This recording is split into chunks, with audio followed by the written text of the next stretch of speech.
Bismillahirrahmanirrahim. Ulu Tanrı'nın adıyla.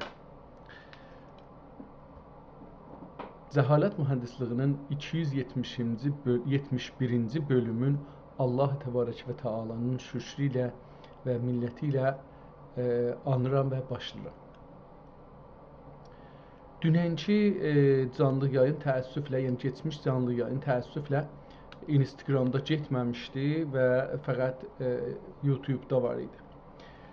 Biz dünənləri bir cəlib kitabla tanış olduq, yəni keçənki cəlsədə. Kitabın adı Qanun-i İlahidir. Qanun-i İlahini kitabı Əbdülməcid ibn Əbdüllatifni Firiştə İzzəddin Əs-Suri deyə bir şəxs yazıbdır və özü kitabın müqəddəmə kimi yazdığında yazır ki, bunu 845-ci ildə başlayıb, 44-cü ildə başlayıbdır, 45-ci qutarıbdır. Əgər səhv eləmirsəm, belə bir şey yazıbdır. Yəni, kitab hududən 600 il öncə yazılıbdır. 7 il əski, 600, yəni 593 il bundan öncə kitab yazılıbdır. Amma bunu yazan nüsxəçi adı Əbdülqadir ibn Zeynəddindir. Bu da sonunda imzalayanda yazıbdır ki 975-ci ildə bunu yazıbdır. Yəni 472 il öncə bu kitabı nüsxəliyibdir əslinin üzündən. Kitab çox cəlib bir vəziyyətdə idi. Qurandan 300-ə yaxın sözü seçibdir. Bunların türkcəsini yazıbdır. Cəlibdir ki, orada bir mətnində bir farsı da yerləşdiriblər, amma ya özü yazıb, ya sonra o nüsxəçi yazıbdır. Ehtimal verirəm nüsxəçi əlavə eləmiş ola. Çünki adam kitabı başdan ayağa türkcə yazıbdır, farsça yoxudur. Necür ola bilər ki, orada deyək ki, mən kitabı türkcə və farsça yazmışam. Mən onu göstərmək üçün istirdim, kitabı da açın, orasını bir də görsədim. Burada dostlar ki, dünən o proqramda görməyiblər, onu görsünlər. Kitabın da adı cəlibdir. Lüğəti, indi onu da bir izah elərəm. Yaxşıdır, izah olunsun. Qanun-i İlahi, lüğəti Qur'an-ı Kərim. Nə deməkdir? Adam 300 dana lüğəti Qur'andan seçibdir. Bunları cümlədə, burada da baxırıq kitabın, baxın bu da kitabın özüdür. Gedək müqəddəməsindən fəqət oranı, o cümləni oxuyacağam. Deyir ki, burada, əgər diqqət eləsəz olar ki, yenə burada təəssüflə Instagramda göstərə bilmirəm. Deyir ki, kələmat, buradan bir cümlə istiqdalıya. Hər bab kələmi-i Mühəmmədiyyə müqabilində vaqi oldu, Fəyyaz-ı əzəlidən feyz olduğu miqdarı və dəxi hər lüğət ki, Qur'an-ı Əzim içində gəlir, anı yazdım və Qur'an-ı Əzimi kəlmatın yazdım, ta ki məxsus Qur'an lüğəti ola. İsmini Qanun-i İlahi qodum, əsl-i kəlam-i ilahinin ehtimalən ya qanun üzərinə. Belə bir şey, orada bir lakin qanun üzərinə olacaq, ilahi, lakin qanun üzərinə müqənnən eylədim, ta ki hər lüğəti babində bülmək mütalibə asan ola. İndi bu qanun ilahinin itmami Həzrət Rəsul-i hicrətinin 854 yılında Şəban ayında oldu və səlam əlamənətdə. Haradaydı o türkçəsi? Ehtimalən hər yeri o qismət. Burada. Deyir ki, kəlam-i qədimi ilahinin içində müşkül və qeyri-müşkül lüğətdən 2300 lüğət cəm edib, 2300 lüğət cəm edib yazdım və hər lüğətin türki mənisin və ayətin belə yazdım. Fars yazdım. Bu fars yazdımı heç da ilgisi yoxdur. Ta nəf'i am olmaq üçün 28 bab elədim. Tamam. Buradan bizə getir o qismətə ki, oxudum mən də. Amma burada kitabın əvvəlindən sonuna qədər də farsçası yoxdur. Bunu ehtimal verirəm. Mənim ehtimalım bu üzərədir ki, bunu nüsxəçi əlavə eləyibdir. Ehtimal verirəm. Bəlkə də əslində yazılıb belə bir şey, amma ehtimalım mənim budur. Çünki yazarın huşu kəsir ki, mən bu kitabı türkcə yazıram, lazımdır hər şey farsça. Deyim ki, fars yazım, amma burada deyir ki, hər lüğətin türki mənisin və ayətin belə yazdım. Yəni indi burada görəndə baxanda məsələn işraq kəlməsinə tələkə deyə bir kəlmə yazıb qabağında türkcə yazıb qovluhu taala yusabbihnə bil əşiyyi vəl işraq ayəsini burada gətirib. Sonra kitabın yarısından, o yarıdan da azı bir 10-20 səhifədən sonra gedir kitabda lüğəti, Qurandan lüğəti, ərəbcə lüğətləri bir-bir yazır. Üstündə də ya altında da onun türkçəsini yazır. Çox gözəl bir kitabdır, sevdim və bizim üçün şeydir, lazımdır. Dünənləri bir kitab açmışdıq, oxuya bilmədik, vaxt olmadı. Bu günləri də inanmıram hələ çox vaxt olsun, amma yenə çalışaq ki, Allah təbarək və Teala güc verdikcə türk kitabları ilə türk insanının yaratdığı fikrim bu kitabı görmüşdük. Cildi mənə çox tanış gəldi bunun.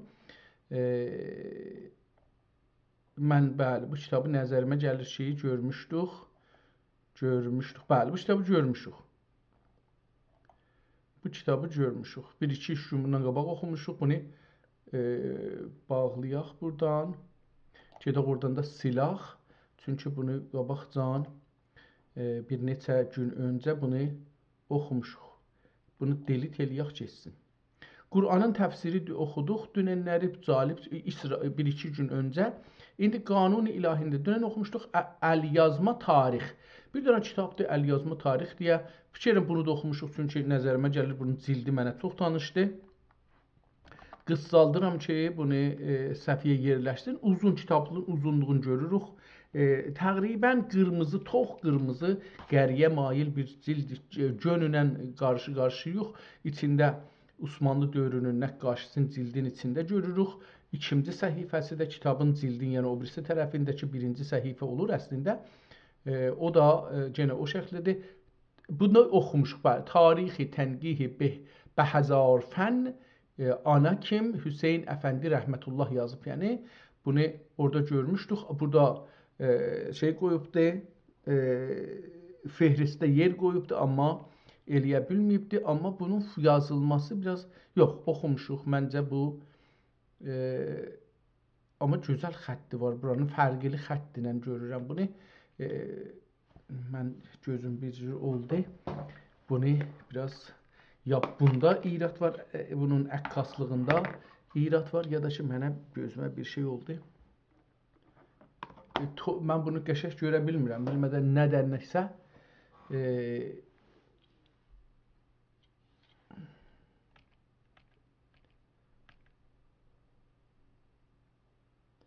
hər halda fikirəm bu kitabı oxumuşuq. Bəli, bu kitabı oxumuşuq. Bunlar mənə tanış gəlir. Səfələri bəlkə modeli fərq edir. Mənaqib Əsədullahil Qalib Əli ibn Əbi Talib Kərrəməllah və Cəhu beytinə başlayır. İmam Hüseyin ibn Əli rəziyallahu anhuma əshabi Rasulullah'dan əşəri mübəşşirə bunlardır. 10 nəfərin adın ki Həzrəti Muhammed diriliklərində onlara deyibdir ki, siz behiştə gedəcəksiniz. Onların adları buradadır ki, ərəb dilində əşəri mübəşşirə deyə mərufdur. Həzrəti Əbu Bəkr, Həzrəti Ömər, Həzrəti Osman, Həzrəti Əli, Həzrəti Təlhə ibn Əbdullah, Həzrəti Zübeyir ibn Əvam, Həzrəti Səad ibn Əbi Vəqqas, Həzrəti Səad ibn Zeyd ibn Əmr, Həzrəti Əbi Ubeyd ibn Amir ehtimalən Harac ya mən beləsi görürəm Təhrac, Təcrac, beləsi Əl-Təhcar oxuya bilmirəm bunun nə cür oxunacaqdır, onu bilmədiyim üçün. Bunlara cənnət-i bəşarət olunmuşdur. Əshab-ı cənab-ı nübüvvət məabın hədd-ü həsri mümkün degildir. Lakin mərhum ibni مرهود ابن şəhnə Ruzi el-Mənazir nam kitabında yazmışdır ki, ində əhlil hədis əqvalun mu'tamidun aleyhi muqtezasınca 114 bin nəfər demişlər. 114 bin nəfərdir demişlər. Daim az hak salam və rizvanı از حق سلام و رضوانش باد بر اهل بیت و یارانش. Belə bir axırda şey olubdu. Bir zərrə farsi yazıbdı. Daim az haqq salam و rizvanəş bad bər əhl-i beyt و yaranəş. Beləsi bir, məsələn, mən savadlıyam havası vermək kimi bir qəziyyə gəlibdi. Hər halda burada gördük, fikirəm bu kitabı oxumuşuq. Kitab 199 səhifədən ibarətdir və bunu biraz kiçildim. Əlbəttə istəsək oradan buradan yenə oxuya bilərik. Yəni o kitablardandır ki, ərzişi vardı, oxulsun. Öncə də oxumuşuq, amma bu səfər də bir ayrı vəzindən oxumaq olar. Gördüyünüz kimi kitabların səhifələrini şey eləyiblər, yazıların dövrəsinə çarçivə çəkiblər. 1, 2, 3 dənə qara xəttinə və ortasında qızılı rənginlə ya zeytuni rənginlə doldurublar. Beləliklə bu kitab davam edir. Heç bir şeyi də fərqi, səhifələrin heç birisi fərqi yoxdur. 3 tərəfində kitabın boş qoyublar ki, əgər biri yazı yazsa yazsın. Eyni halda titrlər dəyişəndə, filanlar dəyişəndə qırmızı ilə dəyişdirir ki, bəlli olsun ki, o qabaqçı mövzu qutardı, sonki mövzuya keçir. Ona görə yazır. İbtidai zuhuri dövləti Səlatin Al Osman. Dediyim kimi bu kitab mənə çox tanışdır. Ola bilər ki, oxumuşuq. Əlbəttə bu Həzarfən Həzrətləri Allah rəhmət eləsin, ruhun qəriqə. Burada da kitab qutarır zahirən. Amma tarixsiz qutarır. Sonra bir ayrı kitab başlayır. Bu nədir? Bunu görək bunu. Bu calibdir. Bunun 124-cü səhifədir. Buna bir baxaram. Heç olmasa ona o birisinə də baxmasaq, buna baxaram ki, görüm nələrdən danışır, qonu nədir? Səltənət-i Diyurius. Bu da Avropalıların səltənəti olacaqdır. Onların haqqında danışacaq. Səltənət və Qustantin. Səltənət-i Qustantin Darül Əqlios, belə bir şey. Səltənət-i Qustantin, Pırqadus və nə mənə adları o xarici adlar olduğu üçün ehtimalən bu qismətdə Avropaya başlayır, Avropanın tarixi haqqında bir şeylər yazır. Cəlibdir, biz Avropanın tarixi haqqında çoxlu mətləblər toplayıblar, ittilaatlar toplayıblar zamanında, amma təəssüflər olsun ki, biz indi öz tariximizi belə gedirik, Avropalılardan soruşuruq. Əkabirlərinə sual buyurub məzburi Qustantiniyyənin necə olduğun istifsar eylədilər. Onlar daxi fərman padişahı ilə nə məhəllidə məqtul olduğunu qərinə ilə təxmin və ixbar edib və arayıb cifeyi murdarın buldular və təşxis edib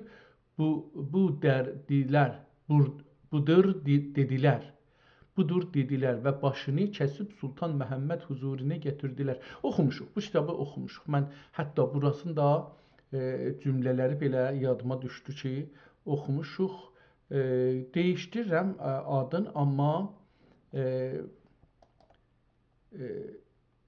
Tənqihü Təvarix deyil, bu da ki nə?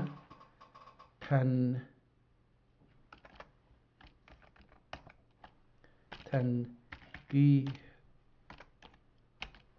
Təvarix Həzarfən.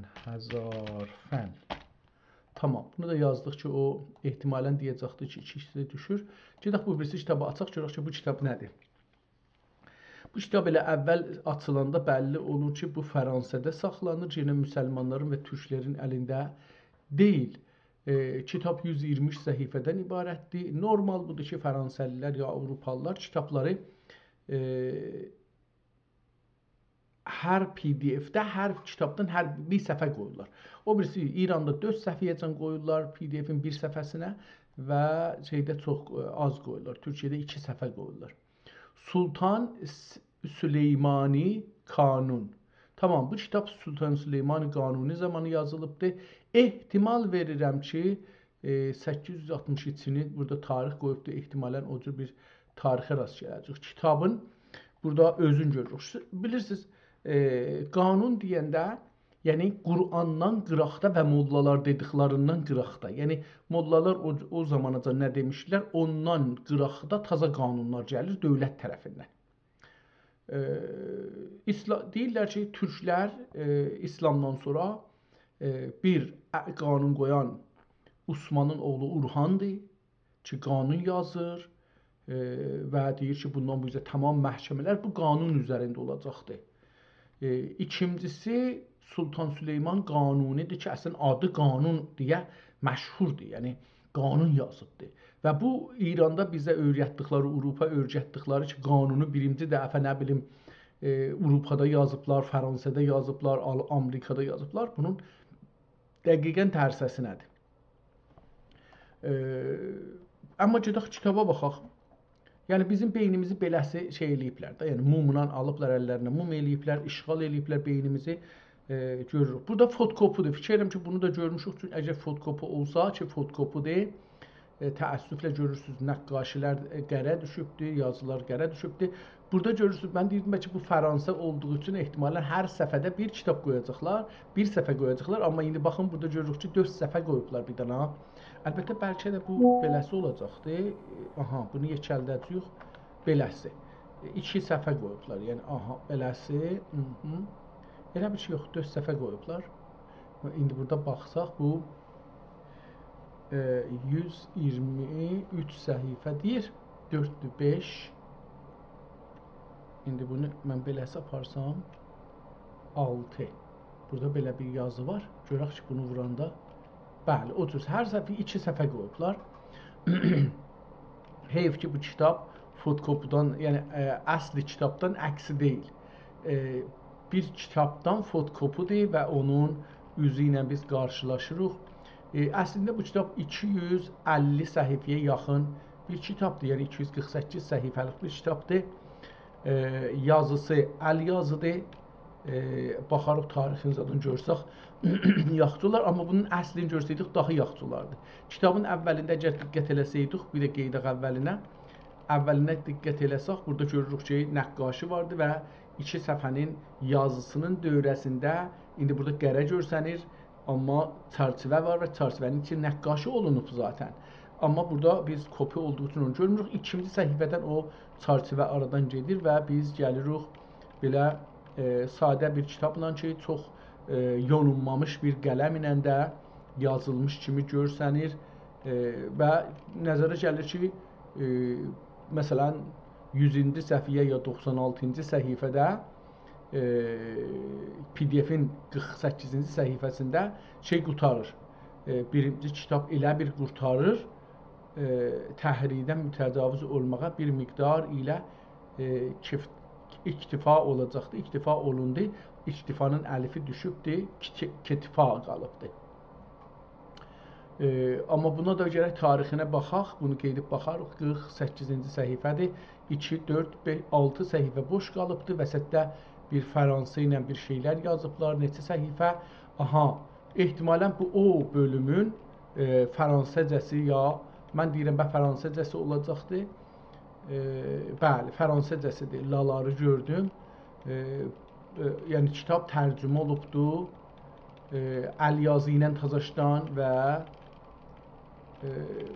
diqqət buyurun ki, biz onların kitablarını tərcümə eləmişik deyil təkcə. Təkcə bu deyil ki, biz Avropalıların kitablarını tərcümə eləmişik. Bəlkə onlar da bizim kitablarımızı tərcümə eləyiblər, dədələrimiz yazdıqları kitabları. Qeydaq kitabın ən başdan görək ki, tamam, burada bir fransızca bir şey yazıbdır, 862. Nədir, nə deməkdir?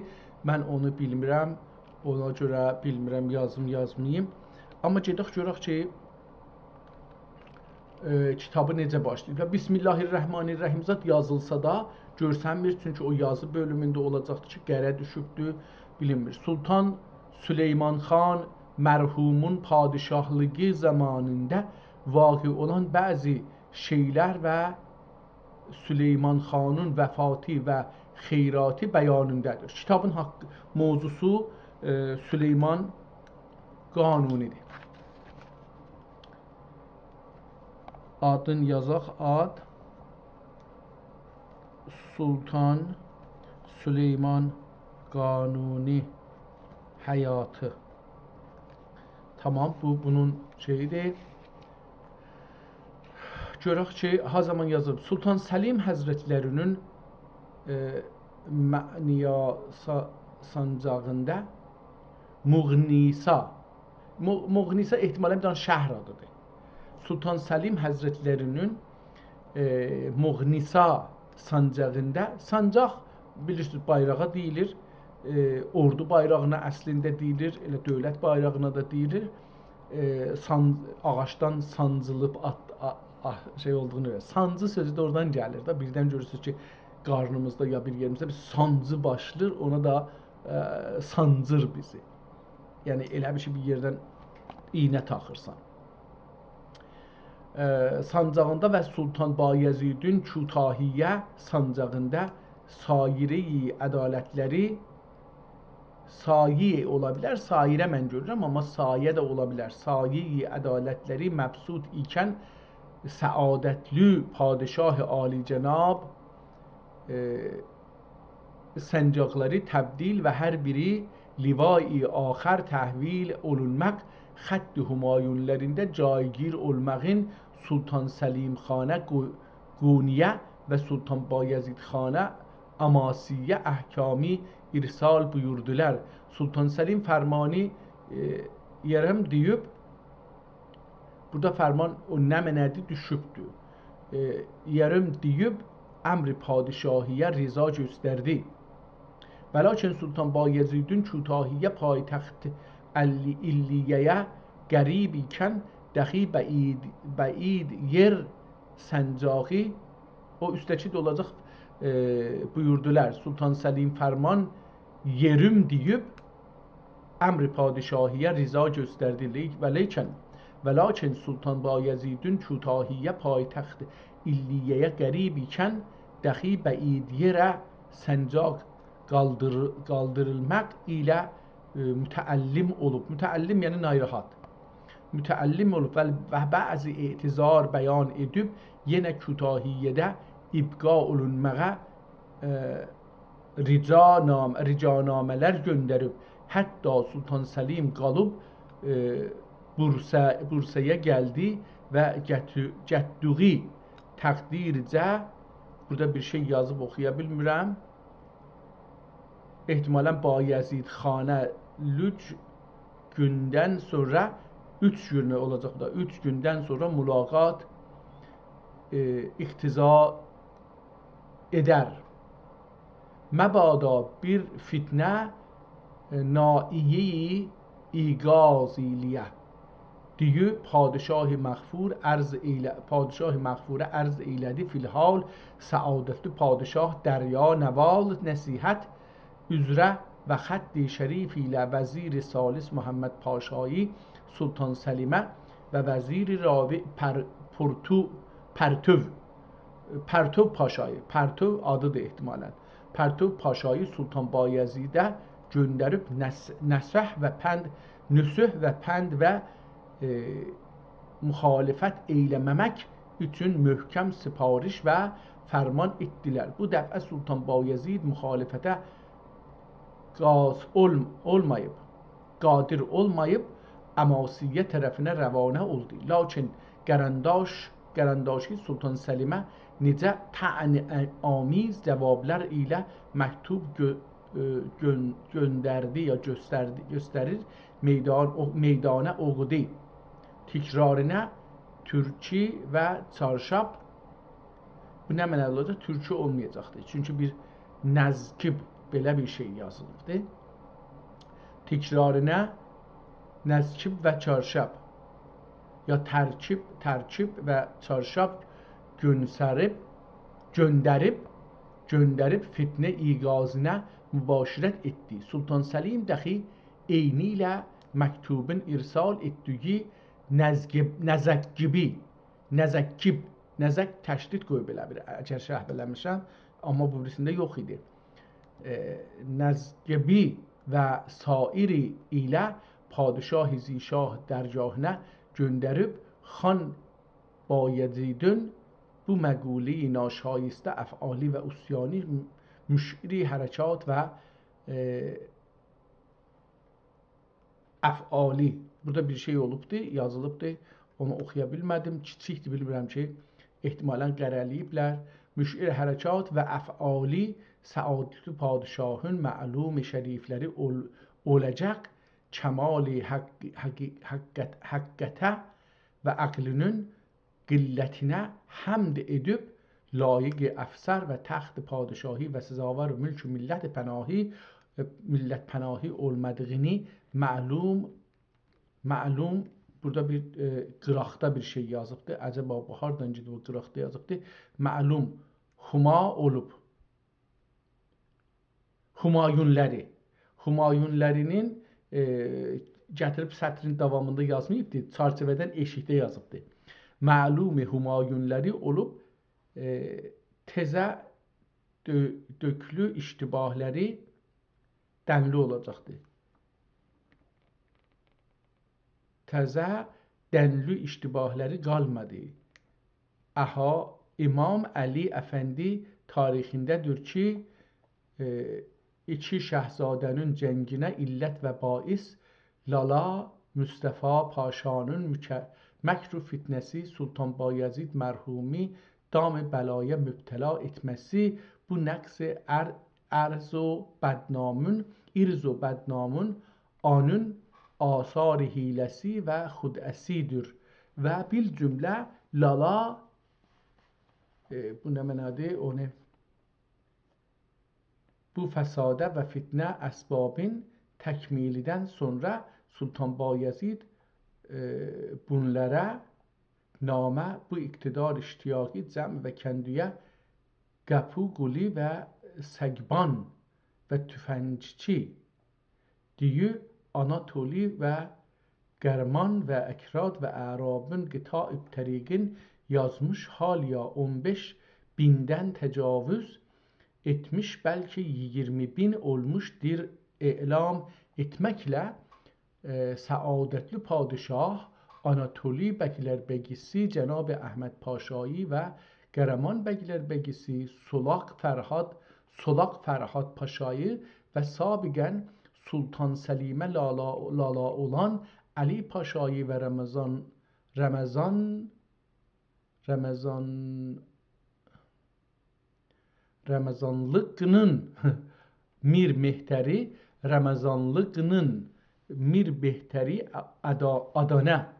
Adana və Alis Piri Paşayı kəndi əyalətlərinə tabi əskər cəng azma ilə təyin buyurdular ki, Quniyə səhrasında dirəng edib Sultan Bayezid tərəfindən bir hərəkət olur isə Sultan Səlimə müavinət və ol eşqiyanın istisal və inidamına ciddi himmət eyləyələr və در Uqba vəziri salis ehtimalən burada eyləyələrdir olacaqdır. Uqab vəziri salis Muhammed Paşایی təvil ki Sultan Səlimin hər halda burada devam eləyək. Sultan Səlimin damadı inayət mu'tadi idi. 3000 yekçeri və silahdar buluki və mabədündə olan 4 buluk dəxi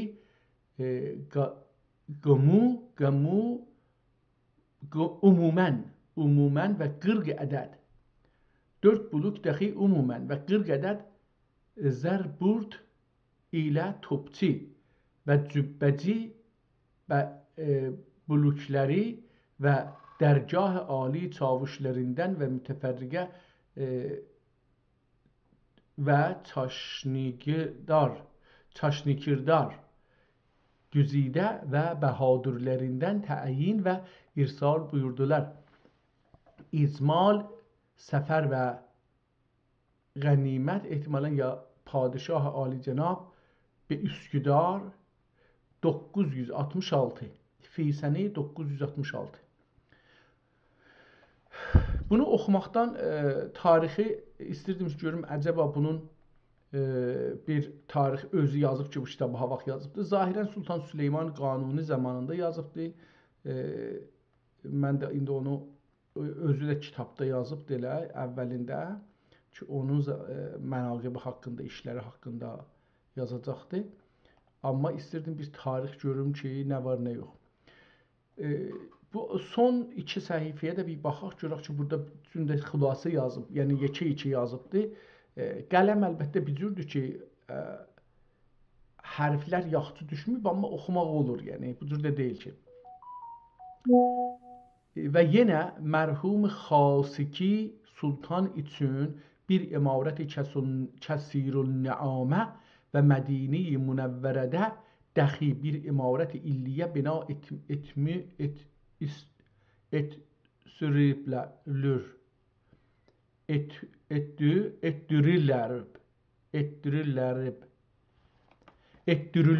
etdirilib beləsi olacaq, etdirilib beləsi. Biraz o mənə oxuması çətin oldu. Füqəra-i Mədinə hər gün ziyafət olunur və Ədirnə şəhərində dəxi Kəvsər misal sular gətirib neçə çeşmələr icrası ilə füqəra həyat tazə və sururi bi əndazə hasil etməkdən xali dəgüllərdir. Və Mustafa Paşa Köprü Məsnəd Cəlib budur ki, istəyirəm onu kəvir oxuyayım. Gördüm ki, kəvir Türkçədə yoxdur. Ona görə Farsıdan biraz qutarım deyə köprüsü düz gəldi. Və Mustafa Paşa Köprü Məsnəddə bir cami-i şərif və imarət-i lətif və bir xan-ı kəbir mərhumun xeyratı idadındədir. İdad yəni listində. Və Döhtəri buləndə əxtərləri əxtər yazmıdırlar.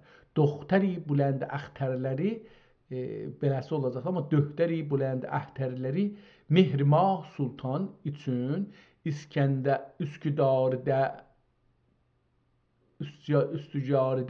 Ləbi Dəryada vaqe 2 bab karvansaray və məsrəhə və məktəbi və cami və imarət sərapa ol padişah ali rütbət, ali rütbət və ali mənzilət xeyratından məhsub olub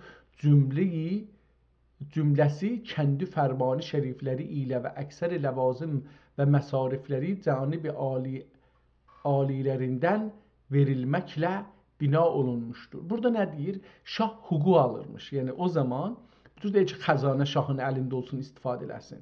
Ya hər kəs hər nə qədər istəyir götürə bilsin. Bir xəzanə vardı, pul gəlir ora və oradan şahın müəyyən elədiyi, bəlli elədiyi qədər hər kəsə haqq verilir. Bir aylıq verilir. Ya illik verilir. İndi orası mən bilmirəm ki, aylıq verirlər, həftəlik verirlər, illik verirlər. Normalda türklərdə həftəlik var. Elə məsələn bizlər də iş işləyəndə həftəlik deyirlər. Adına həftəlik, aylıq deməzlər. Həftəlik var idi, həftədən həftəyə işləyən pulunu alardı. Biz özümüz də uşaqlıqda o cür işləmişik. Yəni il məhsul alanlar. İndi də fikrim elə həftədən həftəyədir hala. Və Qudsi Şərifidə səhni Səxri əl-Mülük ya əl-Məlik İçi və taş həman dişi münəqqəş və musənna kaşə ilə müsənnə kaşə ilə təzyin və ənva-i nüquş ilə rəşk nigar xani Çin ulusuğu ya olduğu bir əsəri mütəbərləridir ki səfih hesanləri üçün sərluhi qeyri mükərrer vaqi olmuşdur. Sair xeyrat və həsənatları hədd təbir və təhrirə mütəcavüz olmaqla bu miqdar ilə iktifa olundu.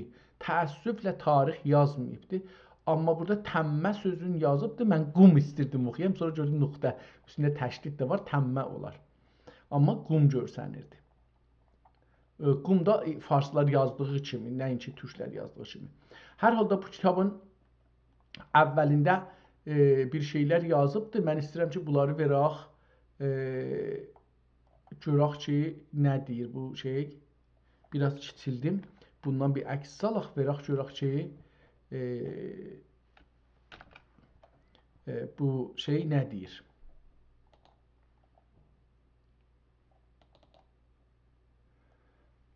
Bu oxuya bilir, ondan bizə bir tarix desin ki, bu qəziyyə nədir və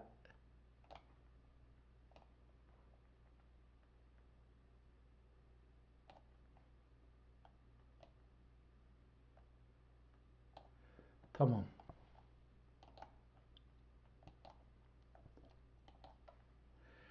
Əgər eləyə bilsə, bu bizə icazə versə, bunu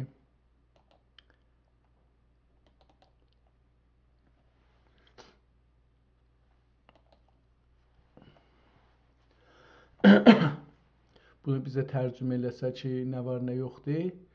Bu görsəl BNF Gallica Bibliotek National Difference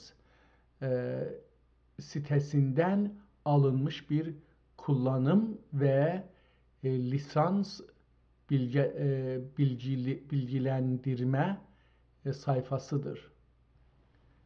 Tamam. Belge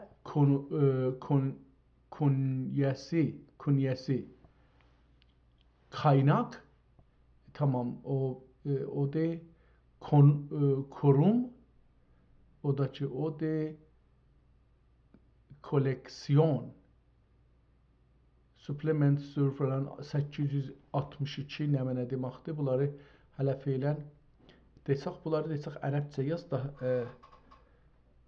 Türkçə, ərəbcə əlifbası ilə yaz. Görək ki, onu yazır. Xəbətə beləsi də yazanda bizdən çox hesab çıxır. Baş üstü ağır dağı mətni. Ağır dağı mətni nə deməkdir? Türkçə, ərəbcə əlifbası Osmanlı türkçəsi ilə xülasə və rəsmən yazıyorum. Mənbə Gallica, bölüm mühafizat, şumare məcmuə təkmili Türki 862. Fransa kitabxana, milli kitabxanası, Kitabxane Milli Fransa.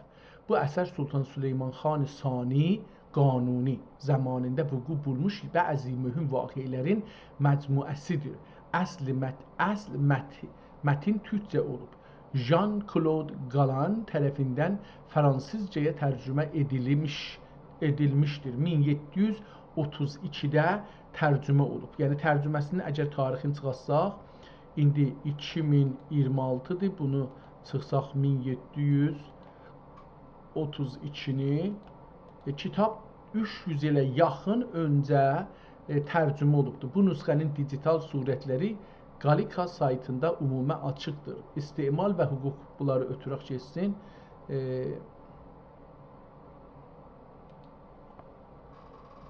Kitabın Türkçə yazılması tarixi bəlli midir və habelə yazanın ismi bəlli midir deyə soruşaq görək ki, onun tarixi üzərində bəli, cüz'i olaraq bəllidir, amma tam və qəti deyil. Bu nüsxə Benf Supplementary 862-ci ildə deyir yazılıbdır. Kimdir? İlə Quli beylər bilgilər ağır dağı kimidir. Nə mənə? Bu nüsxə ilə Quli bilgilər ağır dağı kimidir. Baş tapmadım. Kitabın türkcə yazılması tarixi. Bu əsər türkcə əsl mətni. Hicri təqribən 12-ci yüzil hicridə deyil. Təqribən 12 hicridə olsa, yəni 200 il, 300 il öncə bundan. Miladi təqribən 18-ci yüzilin əvvəlləri. Yox da burada yazmışdı ki, neçə demişdi özü?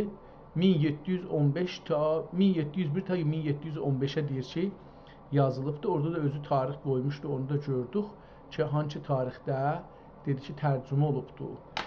O tərcüməni gördük, əgər geçsək bura.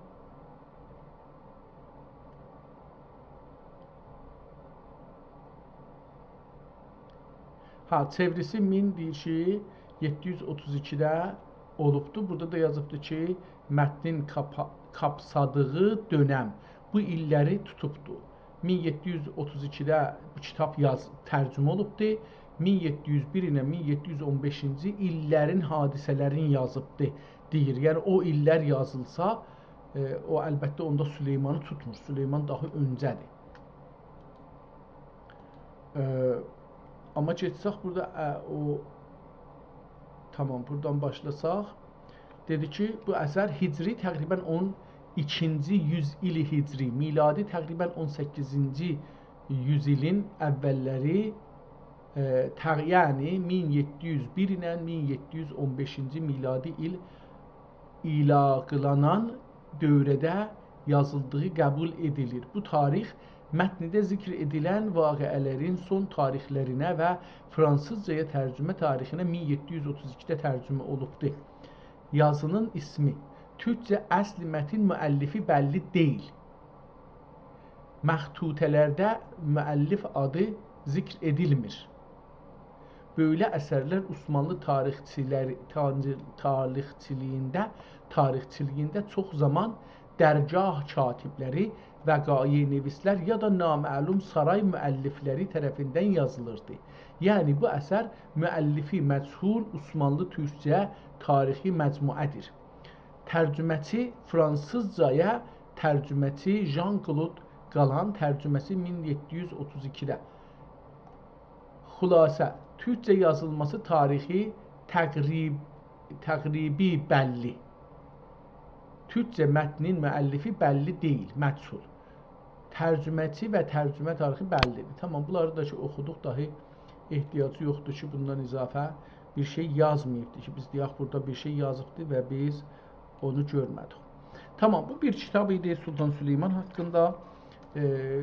Qələmin də gördük, əl yazısını da gördük. Zahirən Sultan Süleymanın özündən sonra yazılıbdır. Biz əgər tərcümə tarixini nəzərdə tutsaq və yazı tarixini nəzərdə tutsaq ki, burada da onları əsli tutmuşdur. Fransızcaya çeviri tarixi 1732-də hangi həvadisi için alır? Hangi çağın həvadisin içinə alır? 1701 ilə 1715 illər arası. Bu da miladidir, əlbəttə ki. Yəni kitab o zamanlar yazılıbdır. Əslində, çünki tərcümə bu zaman olsa, o zamanda yazılmış olar. Heç olmasa bu zamandan biraz yaxşı hadisələrin içində olan zamanda yazmasa, Məsələn, hadisələrdən bir 5-6 il sonra olsa, deyir də özü də deyir ki, biri ilə 701 ilə 715-ci illər arasında yazılmış ola bilər. Bu da bunu göstərir ki, tamam. 2026 bundan çıxsaq 1715 elə deyək. 311 il 300 ilə 320 il arasında deyək ki, bu kitab yazılmış ola bilər. Yəni 300 il bundan öncə bu kitab yazılmış ola bilər. Və əl yazmadır. Tarix haqqında da təxəssüsü bir kitabdır. Özü də bir dövrənin və bir şəxsin üstündə işləyir. Yəni Sultan Süleyman Qanuninin Sultan Süleymanın hökumət dövründə olan işlərin üstündə bu kitabı yazıbdır. Yəni çox təxəssüsü bir kitabdır və qonu çox məlum bir qonudur. Təbii ki, bunun içində yaşasının içində görürsünüz ki, savaşları vardı, uşaqlarının savaşı vardı, Toit dərbarda olan Toitələrdən danışır, xanımlarından danışır, memarlıqlarından, şəhərsazlıqlarından filandan danışır. Dostlar, mən çoxlu videolar bu zamanda görürük və çoxlu yazılar görürük ki, İranda olan tarixi edirlər, nəqd edirlər. Çox da böyük iş görürlər, çox böyük iş görürlər. Amma nəqd kafi deyil. Vaqiət bu ki, məsələn, Sultaniyə Zəncana yaxın bir yerdə var.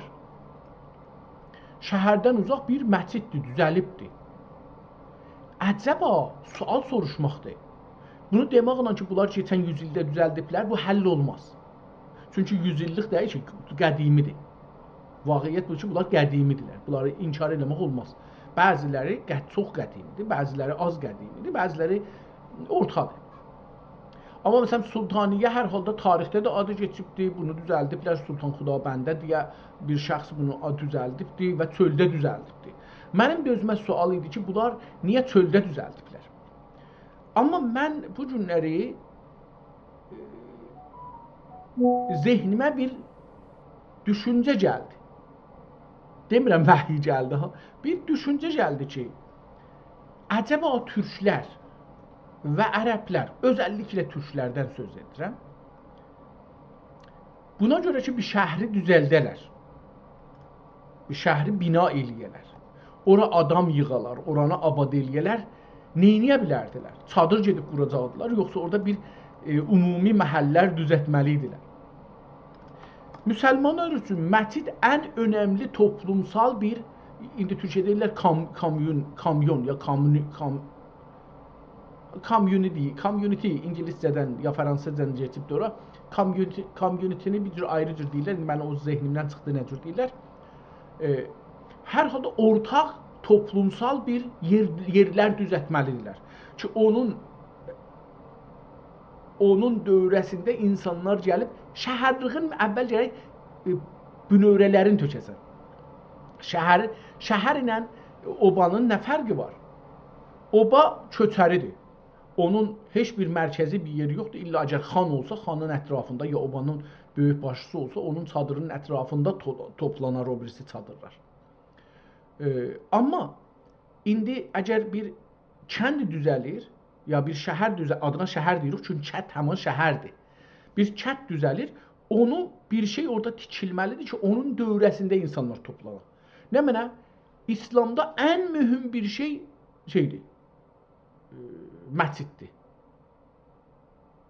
Bu məscidin dövrəsində, yaxınlığında, qabağında bir meydan olar normalda. İnsanlar gəlsinlər, namazlarını qılsınlar, dəstəmaz yerisi olar, qəhrəm məscidin bir parçası dəstəmaz yerisidir, tuvaletidir, bunlar onun olar. Musafir də gəlsə, gedər orada, işin görər. Yəni, bir keçəci bir adam da gəlsə, gələr orada işin görər. Bu, toplumun ən zirbənasıdır. Buna görə ki, namaz qılmaq üçün hamı gedir, orada toplanır. Hər yerdən gələn orada toplanır. İnsanlar bilirlər ki, orada bir məscid var, yəni orada bir şəhər olacaq. Oranın bir meydanı var, orada otururlar, alver elirlər.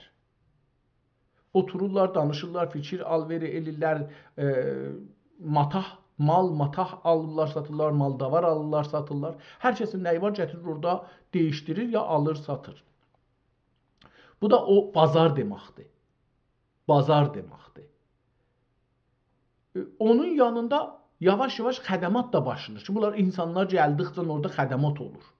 Yəni məsələn dəmirçilik başlanır, nal başlanır, nə bilim dava-dərman başlanır, bazar yavaş-yavaş daimiləşir, həftə bazarlıqdan çıxır, daimiləşir. Məsələn, belə-belə gedir, ora yavaş-yavaş insanlar ora köçürlər. Bir də karvansaralardır. Karvansaralar da iş mərkəzi yenə olur, şəhər mərkəzi olur. Yolda tikilir. Bu hər məsələn 25, 30, 40 kilometrdən bir dənə karvansara tikilir. O karvansara karvanların əmniyyəti üçün, hətta ordunun əmniyyəti üçün, musafirlərin əmniyyəti üçün tikilir. Bu karvansara hər halda bura malik ticarə gəlir. Burada adamlar gəlirlər, yeyəcəklər, içəcəklər, nə deyirlər, bir şey satacaqlar, bir şey alacaqlar, yük değişdirəcəklər və gedəcəklər. Bunlara imkan lazımdır. Yəni məsələn biri parça gətirir da bu özü ilə ət yemək zadı gətirmir ki. Bu gəlir burada, orada qəssab olacaqdır filan. Karvansaraların da dövrəsində yığışır. Yavaş-yavaş bu şəhərləşir və evlər gəldikcə, evlər tikildikcə ətrafda bu olur şəhər. İndi bu iki karvansaranın arasında kətlər ortaya çıxa bilir. Ya şəhərə çevrilə bilirlər. Ya məscid olan yer, ya mən bu tarixi belə indi düşünürəm. Yəni müsəlmanlar məsələn deyək bir torpağı getdi aldı. İstir burada desin ki, bura mənimdir. Və bura məsələn müsəlman torpağıdır. Birinci ki iş görür nədir? Budur ki, burada məscid tiksin. Müsəlmanlar bura gəlsin. İkinci müsəlmanlar bura gəlsinlər. Tamam. Bunlara gərək bazarı ola. Bu da ikinci şeydir. Ondan sonra dava-dərman mərkəzi gərək ola. Yəni indi tükan bazar olmalıdır ki, bu dava-dərman oradan alınsın, dava-dərman, yemək-içmək onlardan alınsın. Yavaş-yavaş, yəni şəhərin zirbənası dedikləri farsça, ya bünövrəsi, ya nə deyək, indi struktur deyirlər Azərbaycanda. Bunlar, əvvəl bunlar tikilməlidir. Bunlar da əvvəldə dövlət bir-iki danasını tikir, bazardır, dedim, məsciddir, karvansaradır, bazardır. Karvansara əslində bugünkü elə yenə də karvansara deyilir, amma hotel, motel, bir də itlərə, heyvanlara bir hotel vardı. Yəni bəzi hotellər bilirsiniz, heyvanları içəriyə icazə vermirlər, apararlar. Bunlar üçün bir ayrı hotellər vardı ki, çox da bahadır zahirən. Bu Kanadada, Amerikada da vardı. Məsələn, bir istəyir getsin musafirətə, amma məsələn heyvanın yanından apara bilmir. Aparır, verir o hotel kimiyə. Orada saxlayırlar buna. Bu adama saxlayırlar, aparırlar, dolanmaz. O da pulunu da alırlar, yəni ağır da pul alırlar. İndi bu nə deməkdir? Bu bunu deməkdir ki,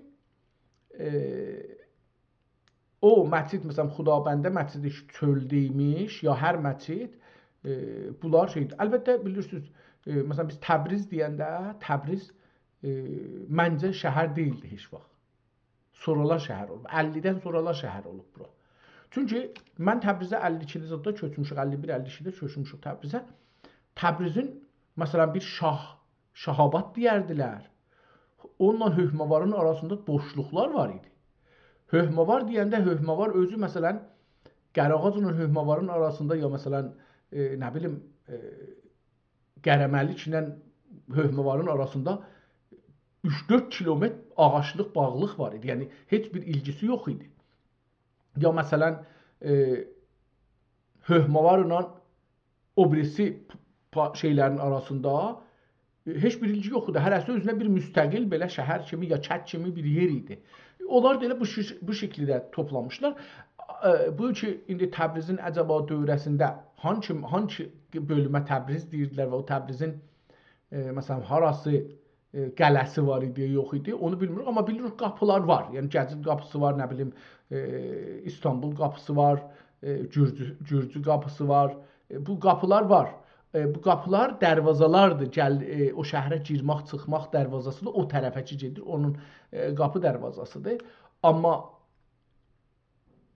bura hangi bölümün, hangi mərkəzin ətrafındadır, orası mənə biraz hala şeydir. Hər halda bu kitabı da oxuduq. Biraz da o tarixdən zehnimə gələn bir şey də izah verməyə çalışdım.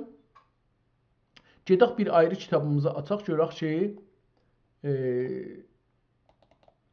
bu ayrı kitabımız hangisi ola bilər və nə ola bilər?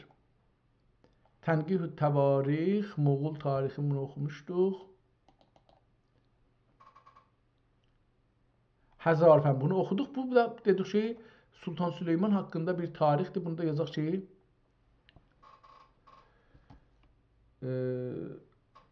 Sultan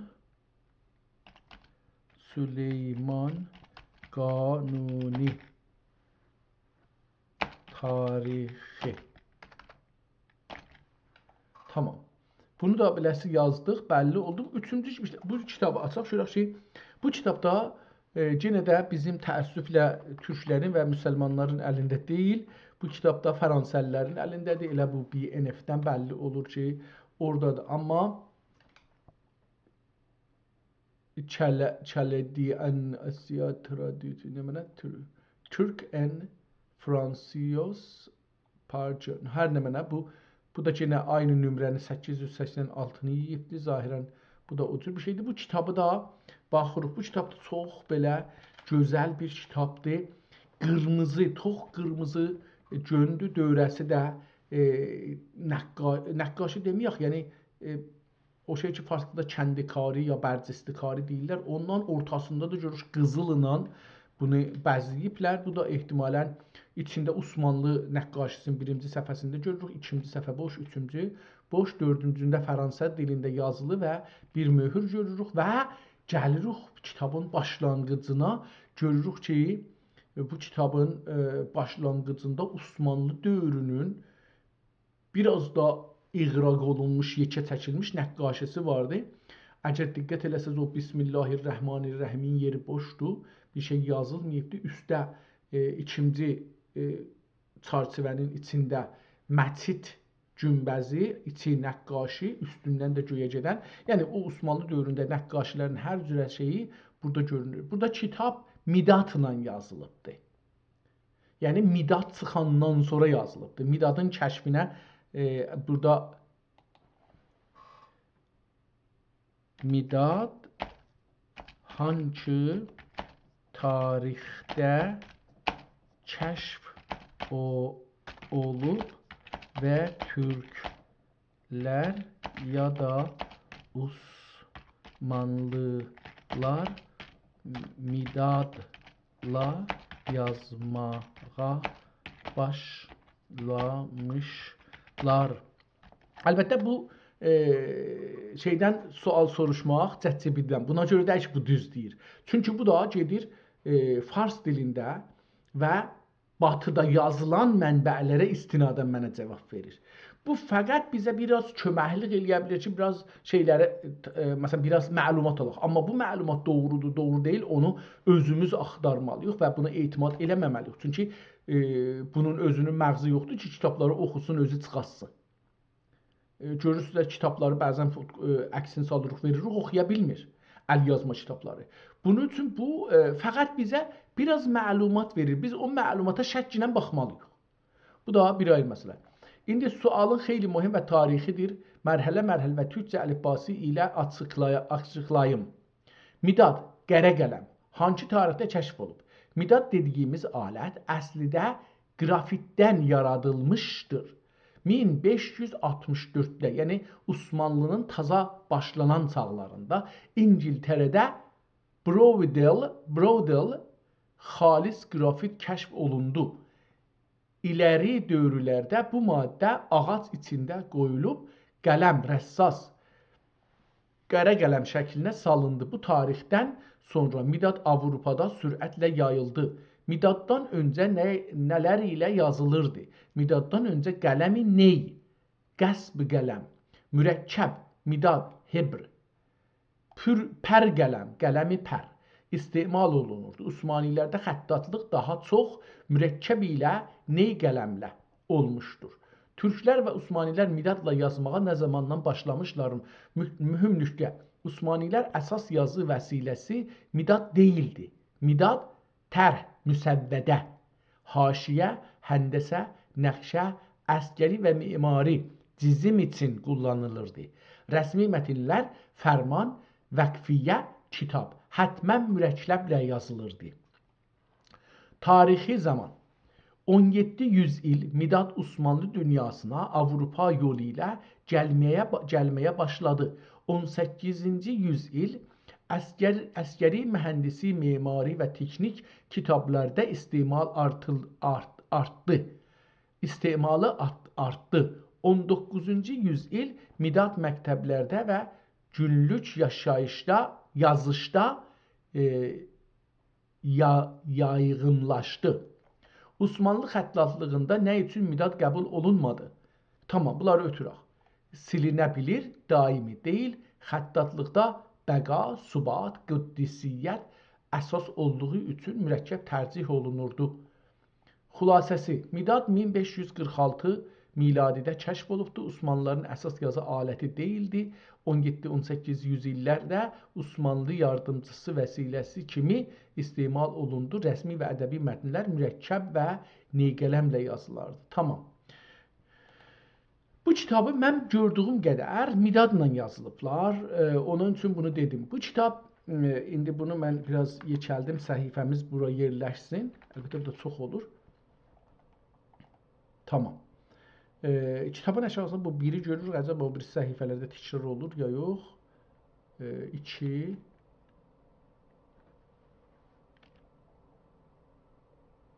3. Hər iki səhifədən bir təkrar olur. Burada kitab başlayır və görürük ki, dövrəsinə çərçivə çəkiblər. Çərçivə də 3 dənə haşiyədən ibarətdir, ya 3 dənə bala haşiyədən ibarətdir. Hər çərçivə zeytuni ya qızıl rəngi, qırmızı və qərə rəngindən şey olubdur. Amma o şeyin içi Osmanlı dövrəsində məmulən türklər türkuaz deyirlər indi. Firuzeyi rəngindən ya abiyə biraz açıq abi ilə rəhlənərdi, ya abi ilə rəhlənərdi. Hətta sürməyi ilə rəhlənərdi. Biz onu burada görmürük. Burada görürük ki, şükürü dediyimiz rəngindən rəhlənibdir. Gedirik o birisi səhifələrə baxaq. Burada da görürük ki, ikinci səhifənin də dövrəsi çərçivəsi var və içini qırmızı ilə rəhləyibdir. Amma üçüncü səhifədən sonra görürük ki, 3 dənə qərə və bir dənə qırmızı xətt ilə çərçivələri salıblar, yazıblar. Kitabın 3 tərəfində oxucunun düşüncələrin, nəqdin, anlayışın bir şey istəyə, əlavə eləyə, etiraz eləyə, orada yazmaq üçün yer buraxılmış görsənir. Amma dediyim kimi bu kitab Midadla yazılıbdır. Kim yazıbdır, hangi dildə yazıbdır, türkçədə gördüm, diqqət elədim. Hangi ildə yazıbdır, qonu nədir, bunu görmədik. Kitab 180 səhifədə yazılıbdır. Adı da sırtın bir yazılmayıbdır ki, adı görək nədir. Amma tarix burada yazıblar, tarix haqqındadır. İngiliscə, yalatıcı. Kitab zahirən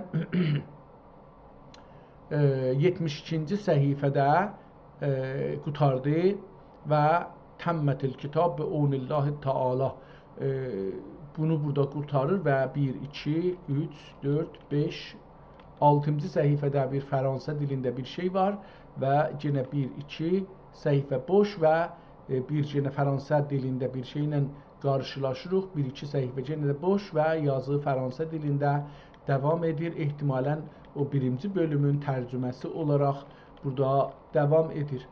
Yəni bu kitab əslində türkcədən yazmış bir nüsxədir.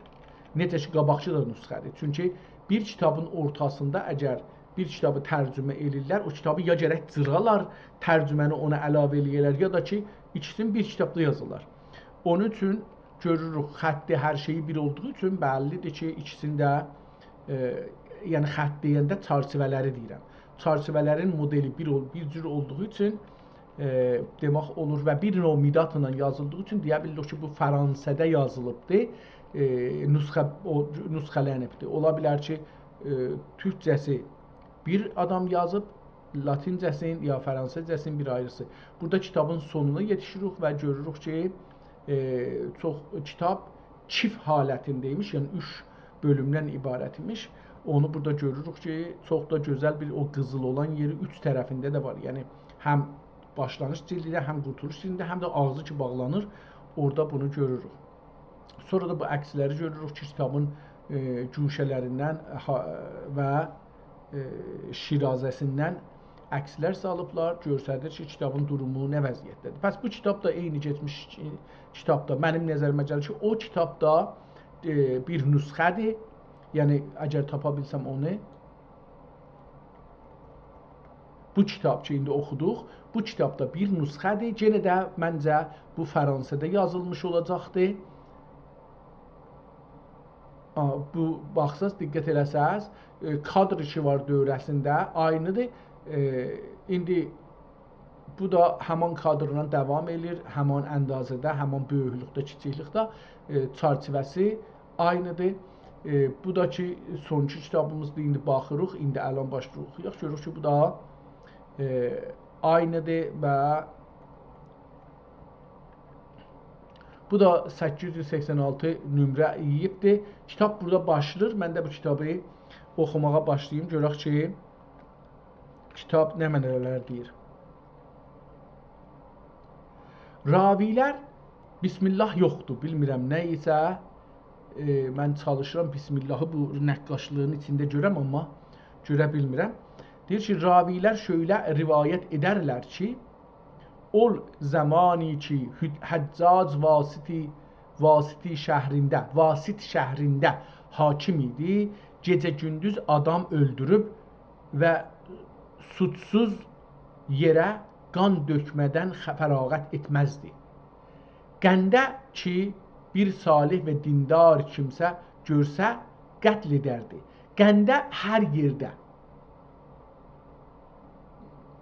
Qənd sözü ki, sonra gedibdir şirniyə işlənibdir. Bir növ şirnidir ki, düzəlir şəkərdən, indi ya çondur suyundan düzəlir, ya ney ya qəmiş, şəkər qəmişindən düzəlir.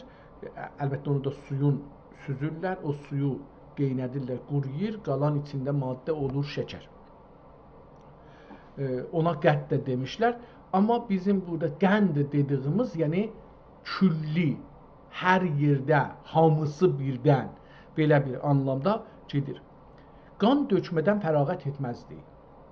Qəndə ki bir salih və dindar kimsə görsə, qətl edərdi. Hər yanda.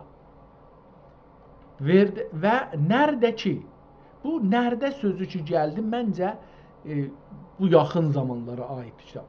Nərdə ki bir duası məqbul kimsə eşitsə, bir səbəb ilə gətirib həlak edərdi.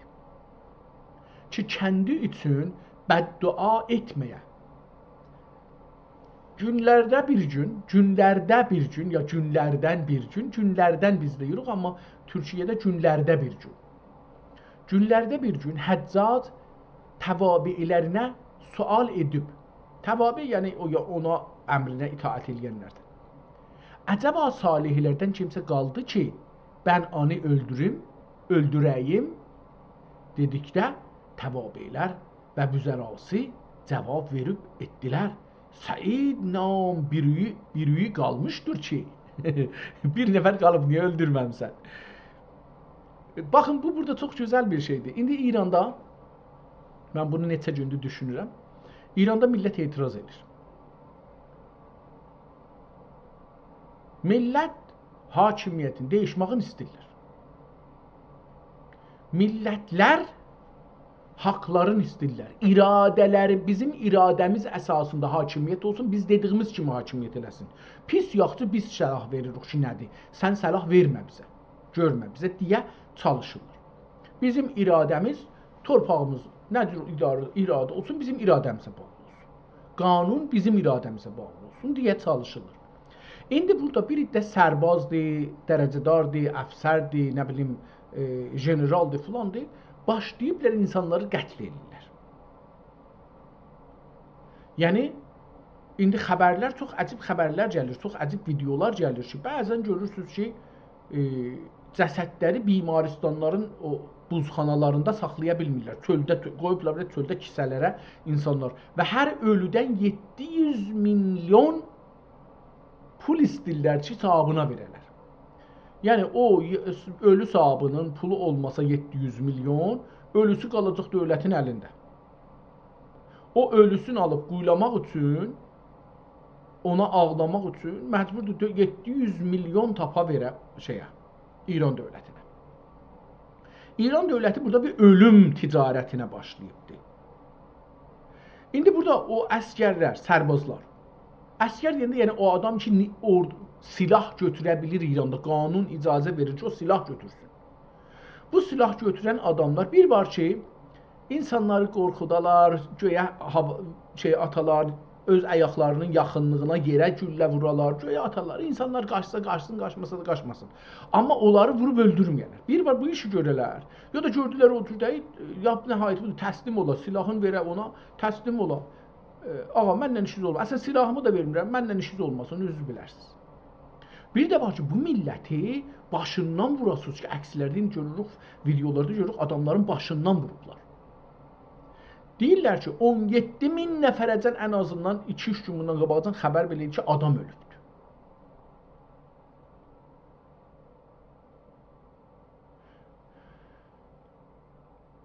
Burada nə deməkdir? Burada bu deməkdir ki, bunlar deyirlər, ya öldürəcəyik, diri qalaq, ya da ki, bizi öldürəcəklər. O halda ki, millətdə belə bir şey yoxdur. Millət əgər görsələr ki, sən onu atmırsan, vurmursan, tamam çəkilər, daliyə işi olmaz səndən. Amma mənim nəzərimə, indi ki, bunlar adam öldürürlər, bunları öldürmək lazımdır. Bunların əhliyalına rəhm eləməmək lazımdır. Bununla belə ki, heç kəsin əhliyalı onun günahı, dədəsinin, ərinin, ya oğlunun, ya qardaşının günahını çəkməməlidir. Amma o bizim əhliyalımıza, övladlarımıza rəhm elirmi xiyabanda, küçədə, evdə qız uşağın, balaca oğlan uşaqların güllə ilə vurublar, öldürüblər? Əcəba onlar rəhm elirlər bizim uşaqlarımıza ki, biz də onlara rəhm eləyək.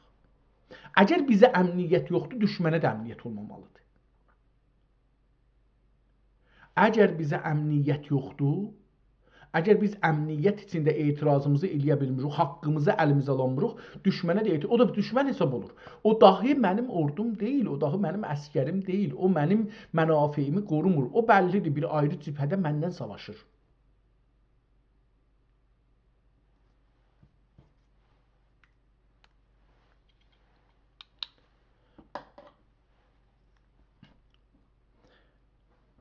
Görürsünüz ki, burada indi Həccac ibn Yusifdən soruşur. Həccac ibn Yusif nədir? Həccac hər halda. Bundan soruşur ki, vəzirlərdən, vəkillərdən, onun məmurlarından soruşur ki, adam qaldı, deyirlər, yox. Qaldı, sən bir nəfər qalır. Etdilər, Səid nam biri qalmışdır ki, hər nə dua edərsə məqbuludur, dedilər. Həccac etdi, eğitdi. Ol dəxi bənim əlimə girər deyib, aradıb, buldurub, qətl eylədi. Ondan sonra Həccac qaçan uykuya varsa sıçrayıb qalqardı. Çox gözəl deyir. Ondan sonra Həccac qaçan, hər nəçə, biz haçan deyirik, qaçan. Qaçan uykuya varsa sıçrayıb qalqardı. Əsla uyuyamazdı. Uyku üçün gözlərini qıymaq. Biraz gətirəsiz gözləri bir-birinə, amma bağlamayasınız. Qıysa, deyək ki, kirpiklərin bir-birinin üstünə qoyur. Uyku üçün gözlərini qapasa, qapamaq, bağlamaq. Qıymaq da dedim, biraz gətirib bir-birinin üstünə qoymaq. Qapasa, döşündə ani qətl edərlərdi. Bir mərtəbə qorxulu vaqiələr gördü ki, bir vəchlər rahat edəməzdi. Pəs bu da bir mərtəbə qorxulu vaqiələr görürdü ki, bir vəchlər rahat edəməzdi. ol halidə ikən niyə xəlqi öldürməkdən fərağət etməzdi?